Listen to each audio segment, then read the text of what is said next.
જો પાણીની જેમ પૈસા હાથમાં નથી રહેતા તો જલ્દી આ વાસ્તુ ટિપ્સ અપનાવો. ઘરમાં સુખ શાંતિ સમૃદ્ધિ અને ધન ખુશહાલી જાળવી રાખવા માટે કેટલીક ખાસ વાતોનું પાલન કરવું જરૂરી છે. હિન્દુ ધર્મમાં આ નિયમોને વાસ્તુ નિયમ તરીકે ઓળખવામાં આવે છે. પ્રાચીન સમયથી આ વાતોનું ખાસ ધ્યાન રાખવામાં આવતું રહ્યું છે. વાસ્તુ સાથે સંકળાયેલી વાતોમાં ધર્મ અને શાસ્ત્રોની વાતો પણ સામેલ કરવામાં આવે છે.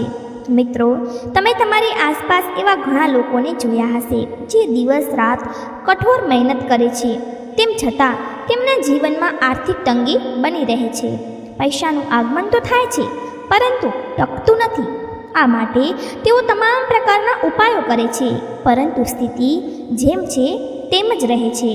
જ્યોતિષશાસ્ત્ર અને વાસ્તુશાસ્ત્રમાં આ સમસ્યાને દૂર કરવાના ઉપાયો બતાવવામાં આવ્યા છે. આજે અમે તમને વાસ્તુ અને જ્યોતિષશાસ્ત્ર અનુસાર ઉપાયો જણાવવા જઈ રહ્યા છીએ, અને જેને અપનાવીને આર્થિક તંગીને દૂર કરી શકાય છે. પરંતુ તે પહેલાં જો તમે પણ ઈચ્છો છો કે લક્ષ્મી માતાના આશીર્વાદ તમારા પર બની રહે તો આ વિડીયોને એક લાઈક કરો અને ચેનલને સબસ્ક્રાઈબ કરી લો અને કમેન્ટ બોક્સમાં જય લક્ષ્મીમાં જરૂરથી લખો. નંબર 1, ઉત્તર દિશામાં ફાઉન્ટેન રાખવું આર્થિક રીતે લાભકારક હોય છે. ઘરના દરવાજાની સામે બીજો દરવાજો બનાવવાથી બચો. આનાથી ધન સંચય થઈ શકતું નથી. નંબર 2, સૌથી પહેલાં તો જો ઘર કે દુકાનમાં હંમેશા કરોળિયાના ઝાડા લાગેલા રહે છે તો તેમને તરત જ હટાવી દો અને આગળની સાફ સફાઈનું પૂરું ધ્યાન રાખો. નંબર 3, સાથે જ જો ઘર કે દુકાનની દિવાલો પર નિશાન પડી ગયા છે અથવા તેની પપડી ઉતરવા લાગી છે તો તેને જલ્દીથી સુધરાવી લો. આનાથી તમને ધન સંબંધિત મુશ્કેલીઓ થઈ શકે છે. નંબર 4, ઘર દુકાનમાં લગાવેલ છોડ જો સૂકા પાંદડા દેખાય તો તેમને તરત જ કાપી નાખો, તો તમારા ઘરમાં આર્થિક સમસ્યાઓ વધી શકે છે. નંબર 5, આ ઉપરાંત ઘર કે દુકાન કે આસપાસ ક્યાં પણ ચામાચીડિયાનું ઘર હોય તો તે ખૂબ જ અશુભ હોય છે. આ ખર્ચ અને સ્વાસ્થ્ય સંબંધિત સમસ્યાઓનું કારણ બને છે. નંબર 6, વાસ્તુશાસ્ત્ર અનુસાર ઉત્તર પૂર્વ દિશા ધન આગમનની દિશા હોય છે, અને જો આ દિશામાં ભારે સામાન રાખ્યો હોય તો આ જગ્યા પર ખૂબ ગંદકી રહેતી હોય છે, તો આર્થિક મુશ્કેલીઓનો સામનો કરવો પડે છે. ઘરમાં ધન આગમનની ગતિ ધીમી થઈ જાય છે. નંબર 7, ઉત્તર પૂર્વ દિશામાં જો હંમેશા અંધારું રહેતું હોય તો પરિવારના સભ્યો વચ્ચે મતભેદ વધી શકે છે. આથી આ દિશામાં હંમેશા ઉજાસ હોવો જોઈએ. નંબર 8, એવી જ રીતે દક્ષિણ દિશા યમની દિશા માનવામાં આવે છે.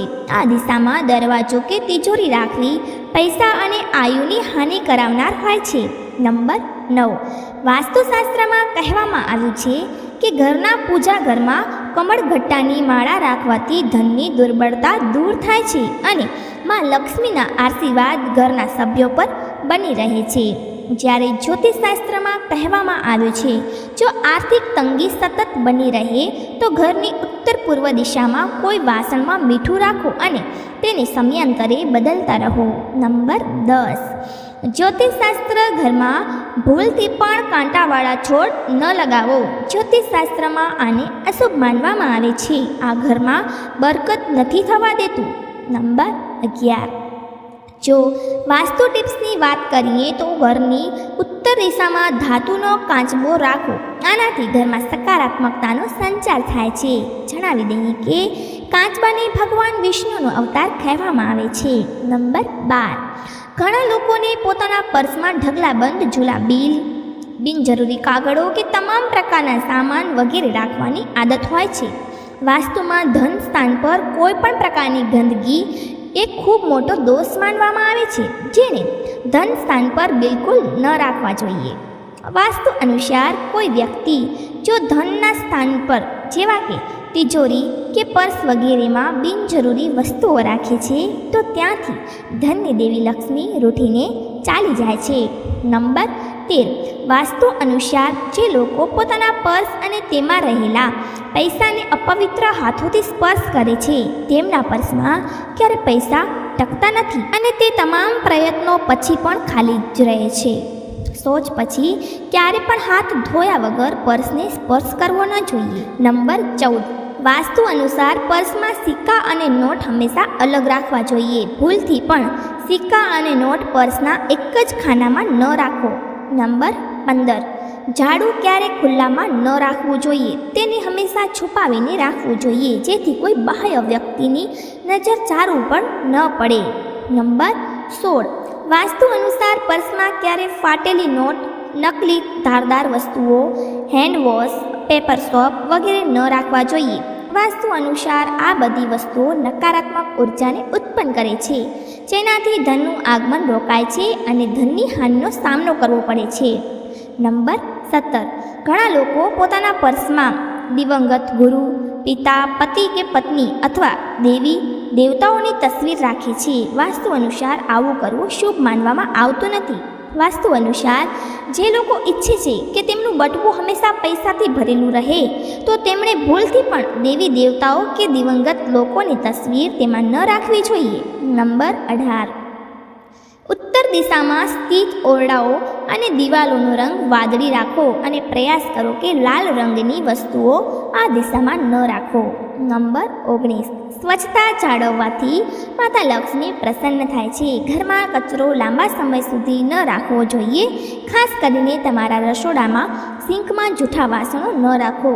રોજ રાત્રે આખા દિવસના વાસણો સાફ કરીને સૂવો. નંબર 20. વાસ્તુશાસ્ત્ર અનુસાર ઘરનો મુખ્ય દરવાજો સારી રીતે જાળવવો જોઈએ. નિયમિત રીતે દરવાજાની સફાઈ કરવી જોઈએ અને રંગ કરાવવો જોઈએ. જો તમારા મુખ્ય દરવાજામાંથી કોઈ પણ પ્રકારનો અવાજ આવે છે, તો તેને તરત જ સુધરાવી લો. માન્યતા અનુસાર આનાથી તમને ધનની હાનિ થઈ શકે છે. નંબર 21. કાળા રંગને વાસ્તુશાસ્ત્રનું નકારાત્મકતાનું પ્રતીક માનવામાં આવે છે. કાળા કપડાં પહેરવાથી જીવન પર ઘણી અસરો પડી શકે છે. માન્યતાઓ અનુસાર કાળા વસ્ત્રો ધારણ કરવાથી કારકિર્દીમાં ઉતાર ચઢાવ અને આર્થિક મુશ્કેલીઓનો સામનો કરવો પડી શકે છે. મિત્રો, આ વિડીયો ગમ્યો હોય તો વિડીયોને એક લાઇક કરી અને ચેનલને જરૂરથી સબસ્ક્રાઈબ કરજો. આભાર.